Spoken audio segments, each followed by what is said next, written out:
The Gawkadal massacre was named after the Gawkadal Bridge in Srinagar, Kashmir, where, on 20 January 1990, the Indian paramilitary troops of the Central Reserve Police Force opened fire on a group of Kashmiri protesters in what has been described by some authors as the worst massacre in Kashmiri history. Along with the Bijbehara Massacre in 1993, at least 50 people were killed. The massacre happened just a day after the government of India appointed Jagmohan as the governor for a second time, in a bid to control the mass protests by Kashmiris. Background: violence erupted in the Kashmir region of India, Jammu and Kashmir, in November 1989. Though unrest had been building in the state since the 1987 elections, which some believed were rigged by the Indian government and the National Conference to ensure the defeat of a coalition of pro-independence and pro-autonomy parties. Following the December 1989 kidnapping of Rubaiyah Saeed, daughter of Indian Home Minister Mufti Muhammad Saeed, the government decided to take a harder stance against the separatist rebellion.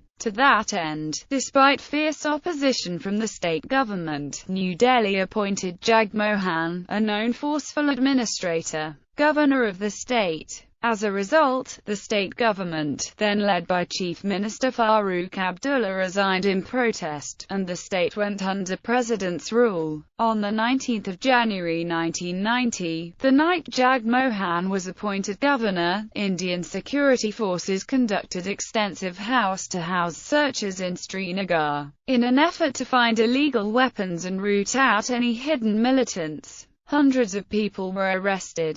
Both Jagmohan and Abdullah deny any involvement in the decision to carry out the raid. The massacre. As word of the raid spread the next morning, thousands of Kashmiris took to the streets in protest, demanding independence. Jagmohan responded by putting the city under curfew. That evening, a large group of protesters shouting pro-independence slogans reached Srinagar's wooden Gawkadal bridge over the Jhelum River. According to the J&K police, on approaching the wooden bridge, a large crowd of demonstrators started pelting stones, after which the security forces fired on the crowd, leading to the death of several protesters. The police record mentions that, on January 21, a big crowd raising anti-India slogans was heading towards Lal Chowk and the security forces tried to stop the crowd near Gawkadal. Instead of dispersing, the unruly crowd started pelting stones at government buildings and security force personnel. Indian authorities put the official death toll for the massacre at 28. International human rights organizations and scholars estimate that at least 50, and likely over 100 protesters were killed, some by gunshot wounds, others by drowning after they jumped into the river in fear. Aftermath. In the aftermath of the massacre, more demonstrations followed, and in January 1990, Indian paramilitary forces are believed to have killed around 300 protesters. As a Human Rights Watch stated in a report from May 1991, in the weeks that followed the Gawkadal massacre, as security forces fired on crowds of marchers and as militants intensified their attacks against the police and those suspected of aiding them, Kashmir's civil war began in earnest. M.J. Akbar, editor of Asian Age newspaper, said of the massacre, January 19 became the catalyst which propelled into a mass upsurge. Young men from hundreds of homes crossed over into Pakistan, administered Kashmir to receive arms and training in insurrection. Pakistan came out in open support of secession, and for the first time, did not need to involve its regular troops in the confrontation. In Srinagar, each mosque became a citadel of fervor. No known action was ever taken against the CRPF forces, officials responsible for the massacre, or against the officers present at Gawkadal that night.